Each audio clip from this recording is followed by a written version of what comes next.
지금까지 배워왔던 성경을 보는 안목에 대해서 이게 정리 겸 우리가 또 결국에 한 3가지가 남아있어요. 이제 그렇게 구원 얻은 우리 이제 확신이 있다면, 그래서 영화로 주님의 마음을 품은 그러한 구원에 이르렀다면 그것으로 끝나는 것이 아닙니다. 하나님은 계획을 세우고 있고요.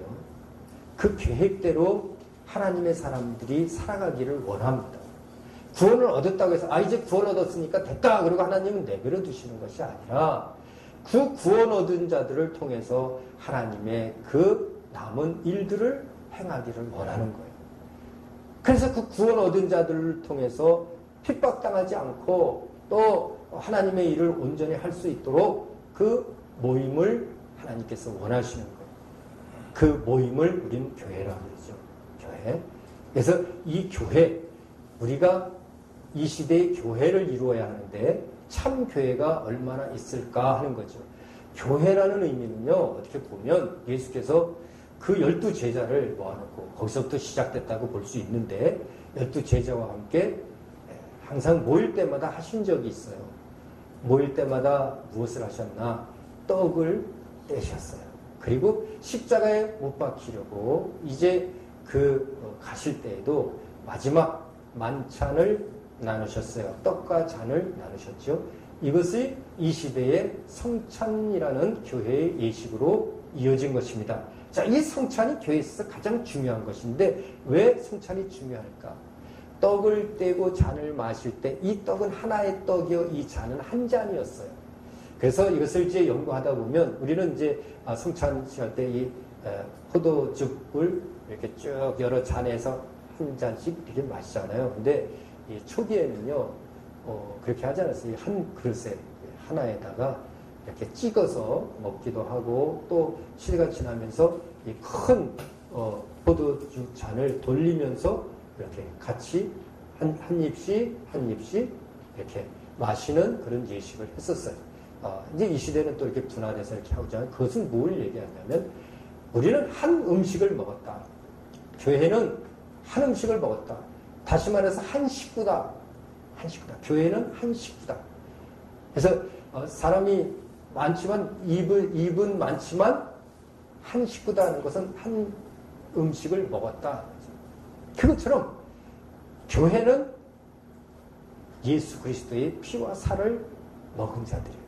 예수의 피와 살은 유일한 피요 유일한 살이에요. 그래서 생명의 떡이요 생명의 잔이라. 그러니까 결국 그 성찬을 통해서 이것을 깨달은 자들은 교회가 무엇인지를 알고 예수의 피와 살을 먹고 마시는 것은 우리 육체가 먹고 마시는 것이 아니라고요. 그러니까 카톨릭에서 얘기하는 화채설처럼 육체가 먹어서 그것이 속에서 예수의 그 뻘건 피가 됐다고, 그 포도주가 빨간 피로 변했다고 하는 거짓말, 이것을 믿어서는 안 돼. 이 영적인 피를 얘기하는 거예요. 영적. 우리가 떡을 먹어서 육체의 피가 생기듯이 그것은 그냥 떡일 뿐이에요. 그러나 하나님의 말씀, 예수 그리스도의 그 말씀이 육신이 된 그 살, 바로 그 말씀에 의해서 그걸 계시해 주신 피, 계시의 정신, 그것을 기념하라는 거예요. 기념하라는 거예요. 결국 그 예수 그리스도의 피와 살을 먹고 마신 그런 하나를 먹고 마신 우리는 한 식구다. 그래서 그것을 뭐라고 했냐면 우리 각자를 셀이라고 표현해요. 교회는요, 여러 사람이 모이는 것이 아니라 사실은 한 사람, 그 한 사람이 뭐예요?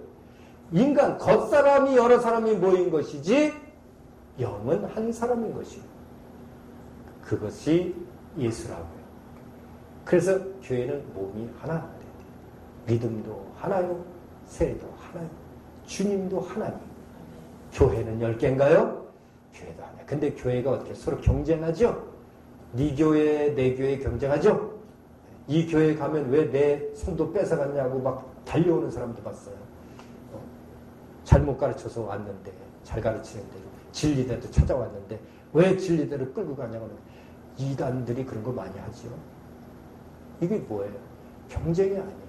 교회와 교회는 서로 돕고 유기적인 체계를 가지고 서로 협력해서 합하여 선을 이루어나가는 것이 교회거든요. 교회가 경쟁이 아니고 그건 세상의 물을 먹은 것이거든요. 그러니까 이 한 떡과 한 잔을 마신 자들이 아니다. 세상의 물과 세상의 잔을 마신 자들이 바로 교회를 이뤘다고 건물 크게 짓고 한다고 무슨 소용이 있냐 하는 거죠. 진정한 교회는 건물도 아니고요. 우리 겉사람도 아니고요. 우리 속사람이에요. 그래서 한 몸에 그걸 신부라는 거예요. 예수님의 신부가 뭐 수억 명이 됩니까? 하나의 세포예요. 예수 그리스도는 분리되지 않았지만 아담은 하와와 아담을 통해서 그 생산하는 고통을 통해서 다 분리됐다고요, 지금. 여러분과 저는 하나의 세포예요. 이 세포와 세포가 모여서 바로 교회를 이루는 거예요. 이 셀이라고요, 셀. 이 교회도 또 큰 셀이에요. 그 셀교회라고 주장하는 사람 있죠? 우리 뭐래니까, 뭐, 이 사람 이제, 뭐, 셀교회를, 이렇게 주장해서, 그 이론은 참 좋아요. 그러니까, 결국 우리는 하나의 셀이란 자기 각자의 은사가 다 틀리고요. 각자의 하나님이 주신 달란트가 다 틀려요. 그렇지만 자기 맡은 직분과 사명도 다 틀리지만 그것에서 주의 한 피와 한 살을 말씀을 먹고 마신 자들이라고요. 그렇기 때문에 한 사람처럼 활동하는 것이 교회인 것이지 너는 너고 나는 나라고 하는 이러한 타자적인 생활은 안 되는 거죠. 그래서 사실은 예수처럼 우리 생활이 자기 본위의 생활도 있고 또 자타 본위의 생활도 있고 타자 본위의 생활도 있는데 그래도 믿으면 이제 자기 본위는 버려야 되겠죠? 나를 중심으로 사는 게 아니라 타자 본위. 그러니까 자타 본위. 나도 위하고 남도 위하고 이것도 초월해야 돼요. 지도자들은. 성도들은 그 단계에 있겠지만 지도자들은 타자 본위. 남을 위하고 그 다음에 나를 위하는 거예요. 이게 교회예요. 진정한 교회. 예수 그리스도께서 그렇게 하셨거든요. 우리를 위하고 그리고 자신은 살아나신 거예요. 교회가 그거예요. 예수의 피에 세웠다면서요. 예수의 피로 산 교회라면서요. 성령으로 감독을 세웠다면서요. 사람이 감독을 세우고 예수의 피가 아닌 세상의 돈으로 교회를 세웠다면 세상의 돈으로 교회를 세우고 그건 건물이죠. 우리는 건물은 건물일 뿐입니다. 그래서 이제는 우리 성전 너희가 하나님의 성전인 것과 너희 안에 하나님의 성령이 거하는 것을 알지 못하느냐? 그렇다면 너희는 버리운 자니라.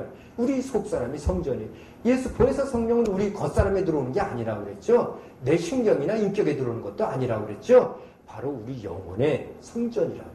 우리 영혼에 들어요. 그래서 이 성전과 성전이 연결돼서 하나가 되는 것이고 이 성전과 성전을 바로 새 예루살렘 성전이라고 그러고 계시록에 보니까 예수께서 재림하실 때 하늘에서 그 새 예루살렘 성전이 내려오는데 그 성전을 보니까 신부가 신랑을 위하여 단장한 것 같더라. 우리가 교회가 그래서 신부라는 것이 구약시대 때 아담으로부터 우리 마지막 세대 모든 자들 예수 재림할 때 다 정리가 되는 거예요. 하나로 모여서 죽은 셀과 산셀과 죽은 셀은 묶어놨다가 불못에 들어갈 거예요. 산셀들이 모여서 그 아담의 그 뜻을 이룰 것이니 하나님이 처음 만들었을 때 그 아담의 진정한 하나님의 사람이 될 것이니 그것이 바로 신부요. 예수 그리스도는 머리요 우리는 몸이라고 표현하는 것입니다. 그러므로 진정한 성경에서 우리가 교회에 대한 내용들을 볼 때 그 교회가 잘했느니 못했느니 또 뭐 불평했을 때 교회에서 물어봐서 그들이 회개하면 또 내버려도 그래도 말을 듣지 않으면 뭐 나중에 철회시키고 출교시키고 뭐 이런 얘기가 있는데 그런 것을 떠나서 진정으로 이 한 몸 된 것을 우리는 알아야 되고 그래서 내 이웃을 내 몸처럼 사랑할 수 있는 것이 그게 교회예요. 남의 몸이라고 떨어져 살았다고 정들지 않았다고 모른다고 그것은 똑같은 사람인데 남이라고 해서 그를 무시하고 멸시한다면 이것은 교인이 아닙니다. 이건 성도가 아닙니다. 더군다나 지도자는 더 아니고요. 우리는 지도자가 목을 세우는 것이 아니라 목을 내놓는 것이 지도자예요. 그래서 진정한 이 종은 교회를 대표할 수 있어야 돼요. 그 몸된 대표자가 될 수 있어야 돼요. 다시 말해서 작은 예수가 되는 거예요. 작은 목자라고요. 그 진정한 목자장은 우리 주 예수 그리스도시고요. 그가 머리 되시고 우리는 몸과 같이. 그래서 원수도 사랑하시되 사람을 외적으로 보지 말고 외적으로 그를 미워하거나 그에 불평하지 말고 그의 겉사람이 행한 것을 갖고 비판하고 따지지 말고 진정으로 그들을 원수라도 사랑해야 되고 그 영혼을 살리려는 마음이 변치 말아야 하는 것입니다. 이것이 온전한 교회인 것이요. 그 교회는 살아있는 셀들의 집합체다. 살아있는 셀의 공동체다. 살아있는 셀의 모임이다라는 것을 우리가 살아있는 지체다. 하나님의 살아있는 지체다. 하나님이 살아계시니 교회도 살아야 하는 것입니다.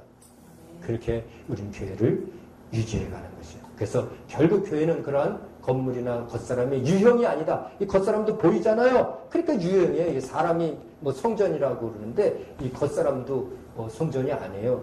이것도 마찬가지고요. 속사람이 성전이에요. 이 성전. 우리 겉사람은 성전 될 사람 아무도 없습니다. 의인 없대 한 사람도 없어요. 죄 가진 것은 성전 될 수 없어요. 그래서 언젠가 썩어져 없어질 것을 위해서 구하지 말고 성전이 아닌 그 장막을 위해서 구하지 말고 썩지 않냐 그 내 영적인 그 하나님 나라를 위해서 그것을 쌓아두고 그 속사람을 위해서 우리가 살라는 거예요. 육은 죽을지라도 영은 완전히 살아야 된다는 것이 이것이 교회에서 행할 일이라고요. 그래서 주님의 전도를 우리는 그렇게 하는 그것이 충성된 자 그것이 증인이에요. 증인은 겉사람이 증인이 될 수 없다. 증인은 속사람이 될 수 있다. 그러므로 너희는 증인이 되기 위해서 성령을 기다려라. 왜 기다리라고 그랬을까? 성령은 그 보혜사 성령은 우리의 속사람에게 인치기 때문에 그래서 성령이 임해야 그때 권능을 받고 예루살렘과 언제 사마리아 땅까지 이르러 증인이 될 수 있기 때문에 예루살렘을 떠나지 말고 성령을 기다려서 너희 속사람이 완전히 이제 하나님의 교회가 되어서 그 교회의 일을 이루라 하는 것이었습니다. 거기에 권세가 들어간다면 전가를 받는 권세, 또 그 하나님의 이름으로 행할 권세, 또 천국 열쇠의 권세, 이 땅에서 풀면 하늘에서도 풀리고 이 땅에서 매면 하늘에서도 매이는 그 권세, 바로 우리 속사람인 보혜사 성령 하나님 그분이 하시는 것이라고요. 이렇게 교회는 온전히 주님의 몸을 이루어야 여러분과 저는 이제 여러분과 제가 아니라고요. 주님의 몸들입니다. 하나가 되어야 되는 것입니다. 이것이 진리의 사람인 것입니다. 이제 또 우리가 한 가지를 더